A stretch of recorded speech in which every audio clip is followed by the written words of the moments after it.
विकास के एजेंडे की हम बात कर रहे हैं। यहाँ पर हमारे पास हमारे साथ 4 यहाँ पर बड़े नेता हैं और सबसे पहले आपको बता दें हमारे साथ धर्मपाल सिंह जी हैं जो कि मिनिस्टर फॉर इरिगेशन है यूपी के।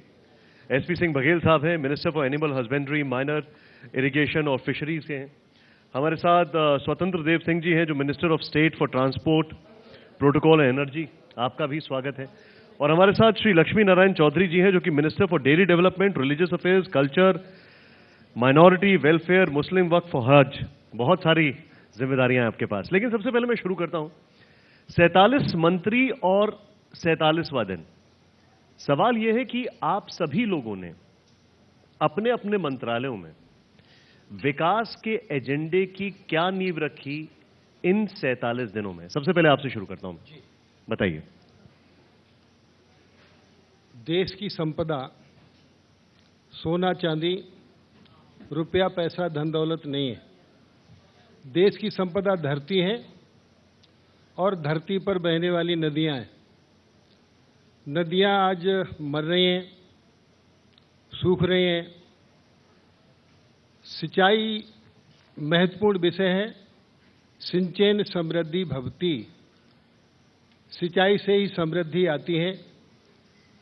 माननीय नरेंद्र मोदी जी प्रधानमंत्री जी के सपनों का उत्तर प्रदेश बने, इसके लिए सिंचाई विभाग के माध्यम से हमने हर खेत को पानी पहुंचाने का प्रबंध किया है। वन ड्रॉप मोर क्रॉप, इस पद्धति से हम काम कर रहे हैं। उत्तर प्रदेश में 2 स्थान ऐसे हैं जिनमें पानी का अभाव है। एक बुंदेलखंड, नंबर 2 पर विंध्याचल। बुंदेलखंड में माननीय योगी जी का सख्त निर्देश हुआ कि धर्मपाल सिंह जाओ बुंदेलखंड की ओर। बुंदेलखंड की जनता पानी के अभाव से त्रसित ना हो, पशुओं को पानी मिले, पक्षियों को पानी मिले।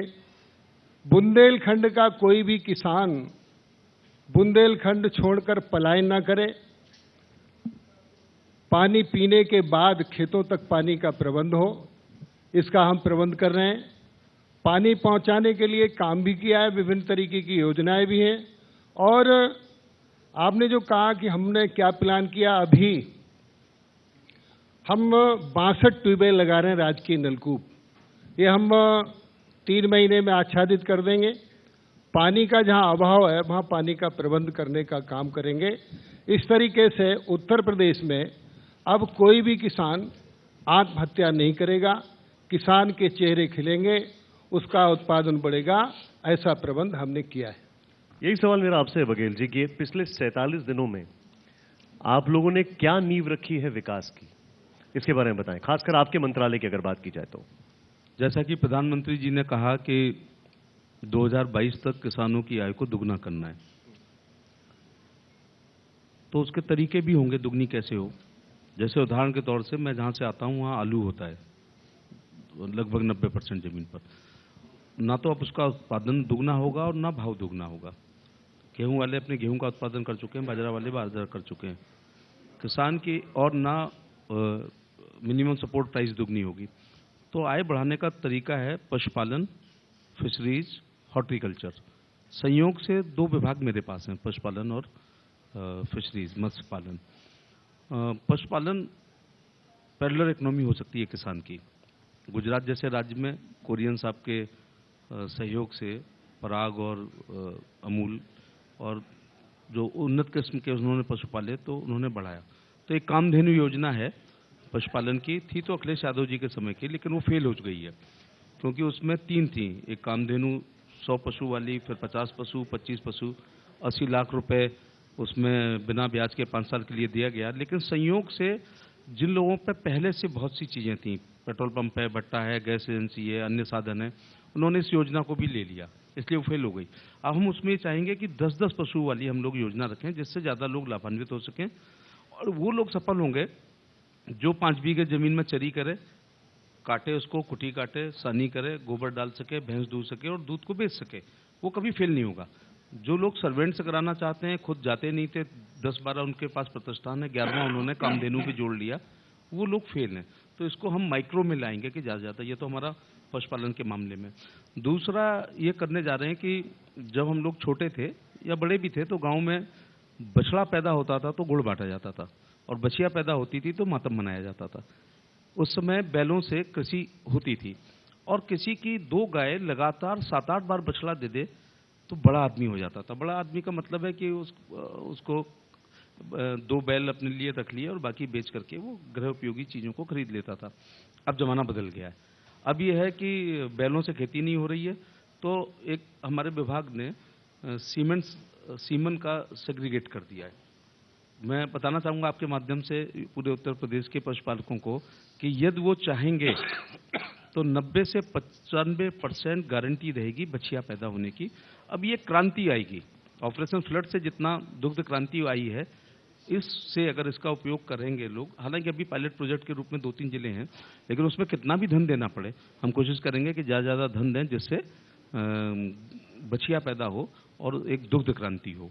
तीसरा, जो धरना नहीं दे सकते, प्रदर्शन नहीं कर सकते, ज्ञापन नहीं दे सकते, पशु इनकलाब जिंदाबाद मुर्दाबाद नहीं कर सकते, तो उनकी हितों की भी संरक्षा किसी को करनी चाहिए। माननीय मुख्यमंत्री जी इस मामले में बहुत संवेदनशील हैं, उन्होंने संवेदनशीलता का परिचय दिया।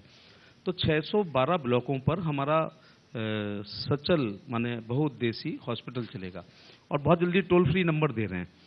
अगर 100 नंबर की जो उपयोगिता है, तो पशुओं का 5 करोड़ पशु हैं हमारे पास, तो टोल फ्री नंबर पर जैसे ही फ़ोन करेंगे उसकी हम मॉनिटरिंग करेंगे।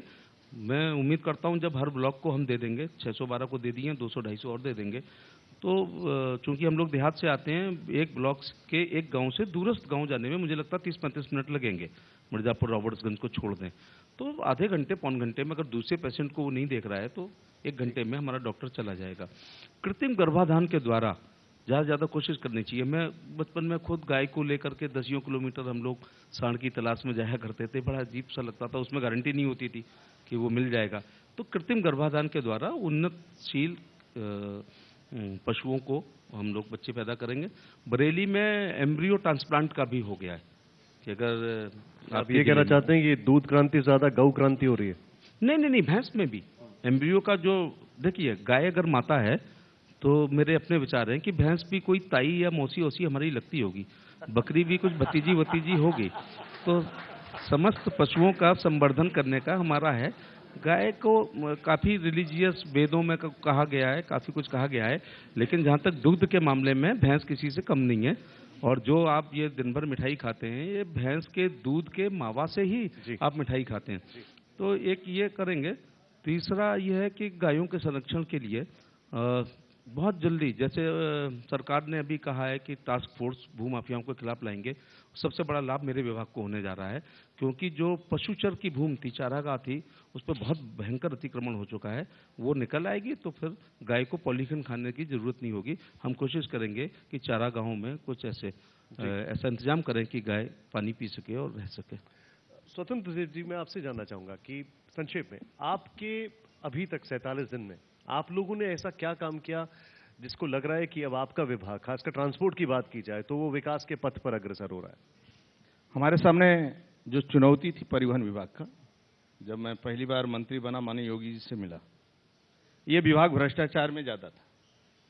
भ्रष्टाचार तो चारों तरफ फैले थे, लेकिन रोडों पर महीना एंट्री फीस तमाम जब मैं पता किया और मैं दौड़ा किया, एक बार देखा कि वास्तव में ये विभाग कौन चलाता है, परिवहन को चलाता कौन है। जब मैं पहुंचा डिपो पर चेक वोक करने के लिए, तो मैं देखा चालक है, परिचालक है, मिस्त्री है, सफाई कर्मी है, ये चारों कमाते हैं और ऊपर के लोग लूटते हैं। यानी इनकी ड्यूटी भी लगाने के लिए कमीशन लेते हैं सब चालक परिचालक। जब पूरा ठीक ढंग से मैं सर्वे किया इसको ठीक ढंग से, तो मैं अधिकारियों को मीटिंग दिया। हम बताओ, एक गरीब आदमी, पंक्ति के अंतिम व्यक्ति का आदमी रात दिन चलता है, चालक गाड़ी चलाता है, उसके सोने की क्या व्यवस्था है, डिपो में आता है। तो ये सब अध्ययन करने के बाद मैं अधिकारियों की मीटिंग लिया। लेने के बाद उससे एक शब्द में बोला अधिकारियों से, हम कि मान लो जिसकी शादी हो गई, बच्चे नौकरी कर रहे हैं, कमा रहे हैं, अब लूट कर क्या करोगे, किसके लिए? हाँ, नई शादी हुई किसी की तो थोड़ा दाएं बाएं करता है तो ठीक है, मकान दुकान बना, लेकिन ये सब हो गया तो क्या करोगे? मैं आपको विश्वास दिलाता हूं कि परिवहन विभाग के अधिकारी कर्मचारी आज के डेट में मुझे 70% माननीय योगी सरकार के ये स्वीकार किया है, और भ्रष्टाचार का पहला मेरे सामने था चुनौती कि इसको बंद करें। दूसरा मेरे सामने चुनौती था कि यात्री को सुविधा क्या दें। बस का समय से संचालन होता है क्या? बस की सफाई होती है क्या? धुलाई होती है क्या? बस समय से चलता है क्या?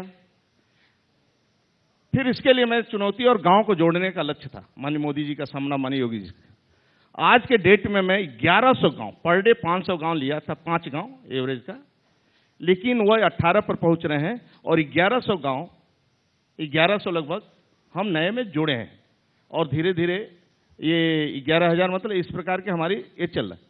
तीसरी चुनौती हमारे सामने था कि समय से बस का संचालन। इसके लिए आज के डेट में केवल, बाकी तो सिस्टम आ रहा है कि ये बस हमारी खड़ी है और बस ड्राइवर का भी नाम आ जा रहा है, लेकिन बस ड्राइवर के मोबाइल नंबर नहीं आ रहा है। तो आज ही मैं बात किया हूं कि अब उस ड्राइवर का नाम आना चाहिए और ड्राइवर के मोबाइल नंबर भी आना चाहिए। एक कंपनी काम कर रही है, तो इसको मैं ठीक कर दूंगा, और उत्तर प्रदेश में हम बता सकते हैं कि गाड़ी हमारी पहला जगह खड़ी है और गलत जगह खड़ी है और विलंब कर रही है। तो आने वाले समय में यूपी में मेरा कोशिश है कि समय से बस चले और परिवहन का समाज में विश्वास अर्जित हो। और आज मैं कह सकता हूं आपको कि माननीय योगी जी के आने के बाद यही विभाग नहीं, सभी विभाग दौड़ रहे हैं। जिससे ऊर्जा, 24 घंटा लाइट। पहले क्या, परिवहन विभाग का अच्छा बस स्टेशन कहां बनेगा? सैफई में। कहां बनेगा? मंत्रियों के गांव में। कहां बनेगा? रामपुर में। बिजली 24 घंटा कहां आएगी? कन्नौज में, इटावा में। आज 75 जिले सब हमारे हैं, 75 जिले वाले में लोग रहने वाले हैं। आज आ रहा है 24 घंटे ट्रांसफर बदलने का निर्णय लिया गया। तो हर विभाग में हम लोग आज क्रय केंद्र चल रहा है। तो यानी चुनौती अपने विभाग के साथ साथ पूरे उत्तर प्रदेश में पहला था भ्रष्टाचार का लीकेज बंद करना, और लीकेज बंद हो जाएगा तो राजस्व बढ़ेगा, और राजस्व बढ़ेगा तो प्रगति होगी। इस समय हम लक्ष्य, हमारे सरकार का लक्ष्य और परिवहन विभाग का लक्ष्य कहीं है कि भ्रष्टाचार का सभी लीकेज बंद करना है। वो लीकेज कैसे बंद होगा? अपने आप परिवहन विभाग सुधरेगा। भ्रष्टाचार को लेकर कुछ सवाल, लेकिन पहले चौधरी साहब मैं आपसे भी जानना चाहूंगा कि आपके अगर मंत्रालय की बात की जाए तो पिछले 47 दिन में आपकी तरफ से ऐसा क्या क्या हुआ है जो पहले नहीं हुआ था और जिससे लग रहा है कि हाँ, विकास की नींव में ये सारी चीजें बड़ी मायने रखती हैं? देखिए, मेरे पास डेयरी डेवलपमेंट विभाग है। आदरणीय बघेल साहब ने अभी बताया था, माननीय मोदी जी का और माननीय योगी जी का नारा है, सबका साथ सबका विकास, किसान की दोगुनी आय। और किसान की दोगुनी आय केवल अधिक पैदावार करने से नहीं हो सकती। किसान की दोगुनी आय यदि होगी तो खेती में कम लागत हो और अधिक पैदावार हो। किसान की दोगुनी यदि आय होगी तो उसमें सबसे दूसरा नंबर यदि कोई आता है तो वो डेयरी का आता है, जिसमें वो दुग्ध उत्पादन करके अपनी दोगुनी आय बना सकता है। हम बहुत जल्दी 10 डेयरियां बड़ी बड़ी हमारी प्रारंभ होने जा रही हैं, जिनमें एक 4 लाख लीटर की क्षमता की डेयरी कानपुर में जुलाई में स्टार्ट होगी, 1 लाख लीटर क्षमता की डेयरी कन्नौज में प्रारंभ होगी। इस तरह से हम किसान की दोगुनी आय करने में सफल होंगे। जहां तक मेरे अन्य विभागों का सवाल है, उत्तर प्रदेश भारतवर्ष विश्वगुरु था और विश्वगुरु बनाने में उत्तर प्रदेश की सबसे महती भूमिका रही, क्योंकि ये भगवान राम, भगवान कृष्ण, भगवान गौतम बुद्ध की जन्मभूमि है। जो कौम अपने पूर्वजों का इतिहास याद नहीं रखती, वो कौम बहुत ज्यादा दिन तक जिंदा नहीं रहती, ऐसा अनेक विद्वानों ने कहा है। हमारा ये प्रयास है, एक संस्कृति, धर्म और हमारे पुरातत्व संग्रहालय के द्वारा, कि हमारा जो प्राचीन इतिहास है, हमारी जो सांस्कृतिक धरोहर हैं, उन सबको हम आगे आने वाली और वर्तमान पीढ़ी को उनके चरित्र के बारे में, उनके कार्य करने के तरीके के बारे में, उनकी कलाकृतियों के बारे में, इन सब चीज़ों के बारे में बताएं और ज़्यादा से ज़्यादा प्रचार प्रसार पूरे विश्व में हो सके, जिससे अधिक से अधिक यहाँ हमारे विदेशी भी भ्रमणकारी आ सकें। उत्तर प्रदेश में अधिक से अधिक भारतवर्ष के भी लोग भ्रमण करने के लिए आ सकें। यदि हमारा पर्यटन बढ़ेगा तो निश्चित रूप से हमारी बेरोजगारी भी कम होगी और हमारी आय में वृद्धि होगी, नौजवानों को रोजगार मिलेगा। जहाँ तक मेरे अल्पसंख्यक विभाग का सवाल है, पूर्ववर्ती सरकारों ने तुष्टीकरण की नीति अपनाई है। तुष्टीकरण की नीति में केवल दिखावा मात्र, धरातल पे कुछ नहीं।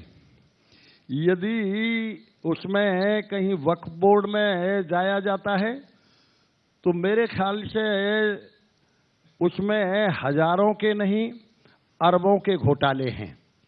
ऐसी ऐसी संपत्ति जो हमारी जिनकी जो विश्व धरोहरों में गिनी जाती हैं उत्तर प्रदेश की, उन संपत्तियों पे अवैध रूप से कब्जा, अवैध उनकी बिक्री, अवैध उनसे वसूली और केंद्र सरकार की एक बहुत महत्वपूर्ण जांच में यहाँ तक आया है कि जो लोग वक्फ बोर्ड के चेयरमैन बनाए गए उस समय वो केवल एक साइकिल पे वक्फ बोर्ड में एक नौकर की हैसियत से आया करते थे और आज उनके पास 1-1, 2-2 करोड़ की लग्जरी गाड़ियां हैं।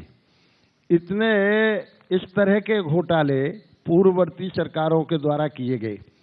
जहां तक अब वर्तमान में सवाल है, सबका साथ सबका विकास, ना किसी के कोई भेदभाव। मैंने देखा है कि पिछले 70 सालों के इतिहास में कभी यदि माइनॉरिटी में सिख समुदाय भी आता है, मुस्लिम समुदाय आता है, पारसी हैं, बौद्ध हैं, ईसाई हैं, लेकिन एक समुदाय को छोड़ के कभी किसी भी समुदाय के विकास के लिए 1 रुपया भी खर्च नहीं किया गया। यदि 300-300 करोड़ रुपए की कहीं बाउंड्री बनाई जा सकती है कब्रिस्तान की, तो जैन धर्म के लिए भी कहीं कुछ न कुछ जरूर खर्च होना चाहिए था, व्यय करना चाहिए था। बौद्धों के लिए भी व्यय करना चाहिए था। इस तरह की जो हमारी अब तक की पूर्ववर्ती सरकारों के द्वारा ये नीतियां रही हैं, उन नीतियों को निश्चित रूप से आदरणीय योगी जी चाहते हैं कि हम सबको समान भाव से देख के समान रूप से सबका विकास करना चाहते हैं। हम चाहते हैं एक अल्पसंख्यक कॉलेजों में भी इस तरह की शिक्षा हो जो हमारे नौजवानों की रोजगार परक हो। हमारा ये प्रयास है और चाहे डेयरी डेवलपमेंट हो, चाहे संस्कृति हो, हम प्रत्येक क्षेत्र में आदरणीय योगी जी के नेतृत्व में हम उत्तर प्रदेश का विकास करेंगे और इसमें कोई संदेह नहीं, एक आगे आने वाले दिनों में उत्तर प्रदेश एक उत्तम प्रदेश बनेगा। चौधरी साहब, आपने अभी माइनॉरिटीज का जिक्र किया। 2012 में सुप्रीम कोर्ट ने कहा था कि हज सब्सिडी को कम कर दिया जाए, बल्कि खत्म कर दिया जाए और उसको उस पैसे को करीब 650 करोड़ रुपए सालाना जो माइनॉरिटीज हैं उनके डेवलपमेंट में लगाया जाए। ये सुप्रीम कोर्ट ने आदेश दिया है। जिस जगह पे योगी आदित्यनाथ गोरखपुर में अपनी पहली सभा में ये कहते हैं कि तुष्टीकरण की राजनीति नहीं होगी, न भेदभाव होगा, न जाति या धर्म, वहीं पर वो कैलाश मानसरोवर यात्रा के लिए 1 लाख रुपए की सब्सिडी शुरू कर देते हैं। एक तरफ सुप्रीम कोर्ट बोलता है बंद करने के लिए, दूसरी तरफ क्या ये तुष्टीकरण नहीं है? देखिए, ये तुष्टीकरण नहीं है। कैसे? ये इसलिए तुष्टीकरण नहीं है कि जहां पिछले एक लंबे समय से सैकड़ों और हजारों आदमियों को 70-70, 80-80 हजार, 50-50 हजार रुपए धार्मिक यात्राओं के लिए दिए जा रहे हों, वहां मात्र यदि 100-200 लोगों को केवल यदि मानसरोवर यात्रा के लिए दिए जाएं तो यहाँ 22 करोड़ जनता में ये कोई तुष्टीकरण की नीति तो है नहीं। इसलिए तुष्टीकरण नहीं, ये योगी जी का जो नारा है सबका साथ सबका विकास, तो सबको समान बना रहे हैं। चीज जानना चाहता हूं, मुझे एक चीज बताइए, क्या ये विकास के कवर फायर में हिंदुत्व का एजेंडा नहीं हो रहा है? देखिए, यदि हिंदुत्व के एजेंडे की बात करें आप, तो मुझे ये कहने में कतई गुरेज नहीं है। एक आज कोई भी उत्तर प्रदेश में ऐसे जाति और धर्म के नाम पे काम नहीं किए जा रहे जिससे किसी भी जाति और वर्ग का विकास रुक रहा हो। समस्त जाति और वर्ग और समुदाय का विकास किया जा रहा है। अब इसमें यदि कोई भी किसी प्रकार का आरोप लगाना चाहे तो ये बात अलग है। आप स्वतंत्र देव जी, मैं आपसे जानना चाहूंगा, आप अपनी ऑनेस्टी के लिए बहुत जाने जाते हैं, योगी जी अपनी ऑनेस्टी के लिए बहुत जाने जाते हैं, मोदी जी अपनी ऑनेस्टी के लिए बहुत जाने जाते हैं। क्या वजह है कि कुछ डिपार्टमेंट जैसे एजुकेशन हो गया, पावर एनर्जी हो गया, उस डिपार्टमेंट में टॉप लेवल पे जो ब्यूरोक्रेट थे वो मायावती जी के भी क्लोज थे, अखिलेश जी के भी क्लोज थे, और अभी 47 दिन में वो वहीं के वहीं बने हुए हैं, बल्कि बहुत अच्छा उन्नति कर रहे हैं, और वो करप्ट हैं, उनको नहीं हटाया जा रहा है। इसमें बहुत बहुत धन्यवाद आपको, बहुत अच्छा सवाल किया आपने। जो टॉप मोस्ट होता है ना, यदि चरित्रहीन और बेईमान हो जाता है ना, और वह कह देता है कि हमारे मंत्री बीएड पर 10 लाख लें, हमें चाहिए ही, सिंचाई विभाग से हमें 2 करोड़ चाहिए ही, तो स्वाभाविक है जैसा लीडर वैसा नीचे की टीम काम करती है। जैसे घर में पिता है, यदि बेटी पढ़ाई करने, ट्यूशन समाप्त करने के बाद 9 बजे के बजाय 11 बजे आती है, एक बार केवल पिता टोक दे, डांटे ना, केवल टोक दे, और बेटे से भी एक बार टोक दे, तो उसका जीवन भर यात्रा ठीक रहता है। यदि नहीं टोकता है तो थोड़ा है। तो व्यक्ति मुखिया कौन है, केवल मॉनिटरिंग करने से ही नीचे की टीम ठीक हो जाती है। वो जान जाती है कि व्यक्ति कैसा है, और उसके चाल ढाल से, उसके उठने बैठने से, उसके चलने फिरने से ही अपने आप नीचे सुधरने लगते हैं। लेकिन टॉप मोस्ट के जो भ्रष्ट हैं उनके ऊपर कार्रवाई होगा, ऐसा नहीं है। टॉप मोस्ट के जो भ्रष्ट हैं अब सूची में धीरे धीरे छुट्टी हो रही है, आगे भी नंबर आएगा नंबर। जो इस प्रकार के लोग हैं, मतलब जो लूटे हैं लोगों ने, ऐसे लोग माननीय योगी जी के पास न टिक पाएंगे, न रह पाएंगे, न टिक पाए। जो अधिकारियों की नियुक्ति हो रही है आप देख सकते हैं। एक चीज मैं आपसे जानना चाहूंगा, विकास के मॉडल में सबसे बड़ी चीज होती है सुशासन, मतलब लोगों को लगे कि वो सुरक्षित हैं, महफूज हैं। आप लोगों ने अपने संकल्प पत्र में लिखा कि 45 दिन के अंदर सारे क्रिमिनल जेल के अंदर होंगे। आपके संकल्प पत्र की लाइन है ये, मैनिफेस्टो में। हम देखते क्या है कि सहारनपुर में आपके एमपी और उनके साथ 2 एमएलए जाके एसएसपी ऑफिस में तोड़फोड़ करते हैं। फतेहपुर सीकरी में हिंदू युवा वाहिनी के लोग जाते हैं, वहां पे हंगामा खड़ा करते हैं, और अल्टीमेटली आप उनको कुछ नहीं बोलते हैं। एक मॉडल आपके सामने गायत्री प्रजापति का, और एक वो मायावती का मॉडल है कि घर में एमपी को बुला के अरेस्ट करवा दिया। लेकिन आप कुछ नहीं बोलते हैं, आप बोल देते हैं, बात करते हैं, कोई अरेस्ट नहीं होता है। ये कहां से लगे कि आप एश्योरेंस दे रहे हैं कि ये यहां पर सुशासन होगा? देखिए, 2 प्रकार के हैं। माननीय प्रमोद जी भाई साहब बहुत बड़े सीनियर लीडर हैं, इन लोगों के सामने हम लोग छोटे हैं, बैठे हैं। कुल मिलाकर देखिए, लक्ष्य हमारा 2 है। बीजेपी का कार्यकर्ता राजनीति विचारधारा के लिए करता है, एक मिशन के लिए करता है। वो भ्रष्टाचार के नहीं करता, ठेकेदारी के लिए नहीं करता है। आप देखेंगे निर्णय भी जो ऊपर लेने वाले हैं, आंदोलन हुआ, धरना हुआ, जो मांग थी, अधिकारी जो वहां से हटा है, अधिकारी को सम्मान मिला, गौतम बुद्ध नगर के। तो क्या है, जो कार्रवाई है ना, बीजेपी के कार्यकर्ता या जो नेतृत्व करते हैं, बहुत फर्क है सपा बसपा में, बहुत जमीन आसमान का। लेकिन हमारे कार्यकर्ता जो बीजेपी के कार्यकर्ता हैं सर, एक लक्ष्य है, एक ध्येय है, एक मिशन, एक उद्देश्य। पंक्ति के अंतिम व्यक्ति को मान मिले, सम्मान मिले, भरपेट भोजन मिले। दूसरा लक्ष्य है पूरा विश्व भारत माता के चरणों में नतमस्तक हो। इसी लक्ष्य के लिए काम कर रहे हैं। माननीय डॉक्टर श्यामा प्रसाद मुखर्जी का शहादत हो, चाहे पंडित दीनदयाल उपाध्याय का शहादत हो, भाई देश के गौरव अटल बिहारी वाजपेयी का सड़क मार्ग हो गरीबों के लिए। आज आप चले जाओ, यहां से 15 किलोमीटर की दूरी पर जो मंडी टैक्स नहीं दे सकती है, जो रोड टैक्स नहीं दे सकती है, जो नगर निगम का टैक्स नहीं दे सकती है, गांव की व्यक्ति, एक गरीब महिला 1 किलो मछली या 1 किलो सब्जी लेकर, डलिया लेकर रोड पर बैठती है ना, तो 1 घंटा के अंदर वो बिक जाता है सर, और बिक जाता है वो। तो अटल जी ने जो काम किया है, आज भाई नरेंद्र मोदी जो काम कर रहे हैं, मतलब देखिए, आप देश में प्रधानमंत्री कुछ मुख्यमंत्री बनते हैं ना तो गरीबों के लिए बने। आपको करना चाहिए, यदि नहीं करते हैं तो ये पाप भी गिना जाता है, ऐसा नहीं है, आपको भोगना पड़ेगा। एक चीज मैं आपसे जानना चाहूंगा, आप इरिगेशन को आप देख रहे हैं, आप ही के मैनिफेस्टो में कहा गया है कि करीब एक कोष बनाया जाएगा इरिगेशन के लिए, क्योंकि इरिगेशन की अगर बात की जाए तो बहुत दिक्कतें हैं। बुंदेलखंड का आप लोग जिक्र कर रहे हैं, वहां पर बहुत दिक्कतें हैं। अगर मेरा आंकड़ा सही है तो शायद 20,000 करोड़ जिसकी राशि रखी गई है, इसके ऊपर क्या काम चल रहा है? क्योंकि समय काफी निकल चुका है, मतलब शुरुआत तो हो ही चुकी है। अभी इसके लिए बना रहे हैं, राशि अभी आवंटित नहीं की गई है। हमारी परियोजनाएं समय से लागू हों, समय की इम्पोर्टेंस को हमने विभाग को बताया है, क्योंकि जैसे अब बाढ़ आएगी तो 20 जून तक कार्य पूरे हो जाएं। हमारे यहाँ सिल्ट सफाई की बात है, पहले सिल्ट सफाई तब होती थी जब बरसात हो जाती थी। अभी हमने जिलों को धनराशि आवंटित कर दी और वो जिलों तक पहुंच भी गई।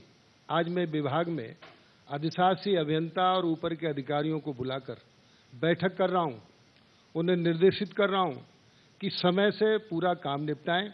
और रहा भ्रष्टाचार का मामला, तो भ्रष्टाचार में तो सच में मैं आहत भी हूं। पूर्व की सरकार चाहे सपा की हो या बसपा की हो, सिंचाई विभाग की प्राथमिकता है खेत तक पानी पहुंचाना। गोमती रिवर फ्रंट बन रहा है, 42 करोड़ का फव्वारा आया है, और वो फव्वारा यहां से नहीं है, फ्रांस से आया है। उसको छुड़ाने के लिए सिंचाई विभाग को 10 करोड़ रुपया कस्टम ड्यूटी देनी पड़ेगी, वो कानपुर में खड़ा है। उसे लगाने के लिए 20 करोड़ का फाउंडेशन बनाना पड़ेगा। तो ये क्या है? ये है भ्रष्टाचार जिसको हमने पकड़ा है। और सिंचाई विभाग का काम तो नदियों में पानी रहना, अविरलता रहना, निर्मलता रहना, ये काम था। और ये फव्वारे, ये सरकारों का काम, इस तरीके से जो किसानों का रुपया खाया गया है, इसकी जांच भी हो रही है। हम 4 परियोजनाओं की जांच कर रहे हैं और रिवर फ्रंट की जांच माननीय योगी जी ने जुडिशरी जांच शुरू कराई। और इससे पहले जांच में मैंने एक एई को निलंबित कर दिया है, दूसरा एक एससी को निलंबित गोरखपुर की परियोजना में कर दिया है। आयरिश बांध की जांच चल रही है, उस पर भी मैं कार्रवाई करा रहा हूं। तो सिंचाई विभाग में जो भ्रष्टाचार है समाप्त हो, इसके लिए हमने पूरा ध्यान दिया है और कड़ाई की है, समय पर काम हो। 15 मई तक उत्तर प्रदेश के सभी तालाब भर दिए जाएंगे राजकीय नलकूपों से। जहां बंदों है पानी नहरों से, वहां भर दिए जाने का काम किया जाएगा। अभी हमने गंगा से, भीमगोड़ा बैराज से 2200 क्यूसेक पानी हरिद्वार से छुड़वाया है। ये गंगा में 10 तारीख तक इलाहाबाद पहुंच जाएगा, क्योंकि अविरलता निर्मलता बनी रहे, इसके लिए सिंचाई विभाग भी काम कर रहा है। पशुओं को, पक्षियों को पानी का अभाव ना हो, इसकी हम चिंता कर रहे हैं। तो इसलिए सिंचाई विभाग में जहां आपने प्रश्न किया भ्रष्टाचार के लिए समाप्त करने के लिए टाइम बाउंड स्कीमें बनाने के लिए हमने कह दिया है। और जिन्होंने भ्रष्टाचार किया है उनकी हम जांच करा रहे हैं, उनके खिलाफ कार्रवाई। कोई टाइम बाउंड लिमिट है? वो फंड का एलोकेशन कब होगा, कब उसमें चीजें आगे बढ़ेंगी, उसके लिए भी कोई टाइम बाउंड है? अब इसको हम 20 जून तक सारे काम पूरे करते हैं। 20 जून तक। वकील साहब, एक चीज आपसे समझना चाहूंगा, आप 2 पार्टीज में रह चुके हैं, सपा में भी रह चुके हैं, बसपा में भी रह चुके हैं, अब बीजेपी में आप। समझना ये चाहूंगा, विकास का वहां पर कौन सा मॉडल था जो उन पार्टी के नेता जब उस पार्टी में थे नहीं कर पाए और अब यहां पर करने को वो पूरी तरीके से तैयार हैं, सक्षम हैं? ऐसा क्या फर्क आ गया? देखिए, एक बहुत अंतर है, आंतरिक लोकतंत्र है पूरा। मुझे ताज्जुब होता है कि बहन जी जब कैबिनेट करती थीं तो 3.5 मिनट से 7 मिनट के बीच में कैबिनेट होती थी। मुलायम सिंह जी और अखिलेश जी ने 15 मिनट में की। हमारी कैबिनेट 2 घंटे की भी होती है, 3 घंटे की भी होती है। 3 मिनट में कैसे डिस्कस हो सकता है? फौज वाले भी पूछते हैं कि एनी प्रॉब्लम, ये अलग बात है, सबऑर्डिनेट करते हैं, नो प्रॉब्लम सर, कोई शक नहीं। यहाँ तो वो भी नहीं पूछा जाता था। हमारा जो सबसे जूनियर मंत्री है, प्रेजेंटेशन के समय अधिकारियों ने 6 बजे बुलाया और 7:30-8 तक खत्म कर देते थे। लेकिन आप गवाह हैं, आपके संवाददाता भी, एंकर भी वहाँ नीचे नेक्सिम रहते थे, 12 बजे, 12:30 बजे, 12:45 तक 7 घंटे 2 शो किसी ने लगातार देखे हैं? कितनी भी सुपरहिट फिल्म हो, 609 और 9 से 12 किसी ने लगातार देखा है क्या? हमने देखा है। 20 दिन तक हम प्रेजेंटेशन के माध्यम से, दूसरा मेरा विभाग ना हो तो भी मैं रहता था, इनका विभाग ना हो तो भी, तो हम लोगों ने 30 दिन में काम को सीखने का प्रयास किया है। 3.5 मिनट में कैबिनेट नहीं हो सकती है। तो ये एक फर्क है कि पूरा अपने विचार और व्यक्ति की 100% स्वतंत्रता है, ये एक फर्क है। दूसरा फर्क ये है कि मुख्यमंत्री जी ने, जैसे बहन जी ने विधायक को कभी मिलने का समय ही नहीं दिया। जब मिले थे तो सम्मान होता था, माना उधर की तरफ से बुलावा होता था, तो हार्ट अटैक होते होते बचता था कि पता नहीं किस बात पे बुलाया गया। यहाँ पर दिन निश्चित हो गया है कि वीक में एक दिन उत्तर प्रदेश का मुख्यमंत्री, 22 करोड़ की आबादी वाला मुख्यमंत्री, यूरोप से बड़ा राज्य वाला मुख्यमंत्री, सप्ताह में एक दिन अपने सभी विधायकों से मिलेंगे और सप्ताह में एक दिन सांसदों से मिलेंगे। हम लोग प्रतिदिन बीजेपी ऑफिस में जाके एक मंत्री रोज मिलेगा, एवरी डे। और उसके लिए नहीं कि बीजेपी, वहाँ सड़क चलता हुए आदमी के साथ अगर किसी ने रिक्शा चलाने वाले को किसी पुलिस वाले ने पीट दिया तो वो कार्यालय हमारा मिलने का जगह है। ऐसा नहीं है कि वो केवल पार्टी वर्कर ही आएंगे, आम जनता के लिए होगा। माननीय मंत्री लोग भी प्रतिदिन कार्यालय में हम बैठते हैं। जब मैं गया, मुझे विरासत में क्या मिला है कि जब मैं गया तो पहुंच गया, आपने भी दिखाया है, आज तक नहीं दिखाया कि मैंने अपना बैटरी बैकअप रखने के लिए दराज खोली तो उसमें धन्नो देसी शराब का पौवा मेरे को मिला कैबिनेट मंत्री के उसमें। ये मतलब हंसने वाली भी बात है, लेकिन कितनी गंभीर बात है कि कितनी हिम्मत होगी उस कर्मचारी की, जैसे अंग्रेजी में आप लोग कहते हैं हाउ डेयर यू, माने कितनी पीठ भारी होगी कि वो सचिवालय भी मैं ब्यूरोक्रेसी का मंदिर मानता हूँ और वहाँ पर लाई गई, वहाँ पर पी गई। मैं 9:30-10 बजे पहुँच जाता हूँ, ताला ही नहीं खुलता है, क्योंकि लोगों को पता है, अभी सुनने को मिलता है पीछे से, क्योंकि मुझे ज़्यादा लोग पहचानते नहीं है। मैं लोकसभा में 3 बार रहा, एक बार राज्यसभा में रहा, इधर रहा नहीं। बहुत आए, बहुत देखे, चौधरी चरण सिंह भी ऐसे ही कहते थे, भगोड़ा जी भी ऐसे ही करते थे, सब ठीक हो जाएंगे, नए मुल्ला हैं, ज़्यादा प्याज खाते हैं। तो नए हुए नहीं है, ये जो हमारा पहले दिन कार्य पद्धति है वही हमारी आखिरी दिन होगी, जब तक अपने अनुसार कर रहे हैं अपने सिद्धांतों पर। नहीं तो ऐसा नहीं है कि आगरा कॉलेज में जाकर पढ़ाना शुरू कर देंगे। तो बिल्कुल तय कर रखा है। और ये 325 जो मिले हैं, ये सत्ता परिवर्तन के लिए नहीं मिले। 250 मिल जाते तो जुगाड़ करके सरकार बन जाती, 203 पे तो बन ही जाती। लेकिन 6 महीने में बिल्कुल ऑन द रिकॉर्ड में जिम्मेदारी के साथ कह रहा हूँ कि खेत में हल चलाता हुआ किसान, पढ़ता हुआ छात्र, पढ़ाता हुआ अध्यापक, सड़क बनाता हुआ मजदूर, दुकान पे बैठा हुआ दुकानदार और कैमरा लिए पत्रकार को बता देंगे कि सिस्टम बदल दिया है यूपी का। बहुत बहुत शुक्रिया आप सभी का, आपने हमारे लिए समय निकाला। बस यही उम्मीद करते हैं कि जो शो आप देख रहे हैं, अब ये बैक टू बैक शो जनता भी देखने शुरू करे। बहुत बहुत शुक्रिया हमसे आपने बातचीत की। आप सबको भी बहुत बहुत धन्यवाद। आज तक बहुत धन्यवाद।